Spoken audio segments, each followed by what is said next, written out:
Expand. Latoya and RJ King voiced their frustration with the Woodlands High School administration's response to violent, racist comments a fellow student made to their daughter.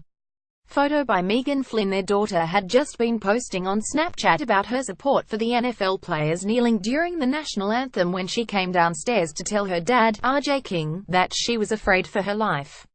Caught off guard, King asked her what had happened, and she showed him her cell phone. A message from a fellow classmate at the Woodlands High School was on the screen. "You'll always gotta be starting shit sick. We should have hung all UN while we had the chance, and trust me, it would make the world better. I had to read it 3 or 4 times before I could actually believe what I was reading," King said. King and his wife, Latoya, immediately alerted the administration at the Woodlands High School, and were assured that action would be taken. But just a couple of days later, they got an email from Principal Jill Hauser about what exactly was being done. The principal was offering their daughter crisis counseling services, promising to take the male student out of her classes to ensure they wouldn't have contact at school, and if she was still feeling unsafe, another option was that she could transfer to another school in the district. The email from Hauser was provided to the Houston Press. For a second time, the Kings couldn't believe what they were reading. Here's the back and forth between the King's daughter and the male student. Snapchat screenshot provided by Randall Callanan. "This was a serious threat, so we thought we were going to get a serious response," RJ King said. "We thought the only way to ensure that that situation was handled was that he be removed from that school, because he may put her at risk and also other students of African American descent at risk. When we weren't getting a response as far as what was going to be done, it threw us for a loop."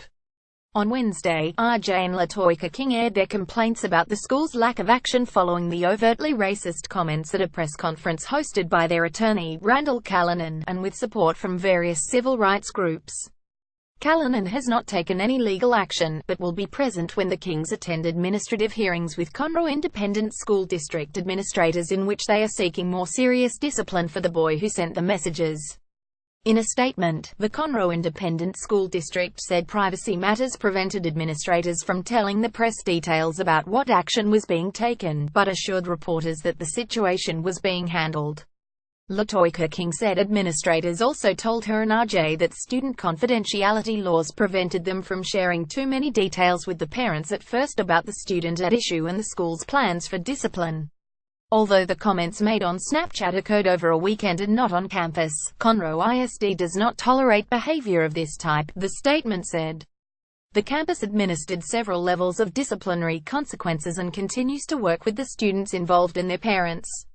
Due to privacy laws, the campus cannot share all of the steps it has taken, but campus and district administration are committed to providing safe and caring learning environments for all of our students. Furthermore, reinforcing respect for others and building unity continues to be a top priority across our campuses as it is in our communities. And we are researching additional resources to support our students with these essential life principles.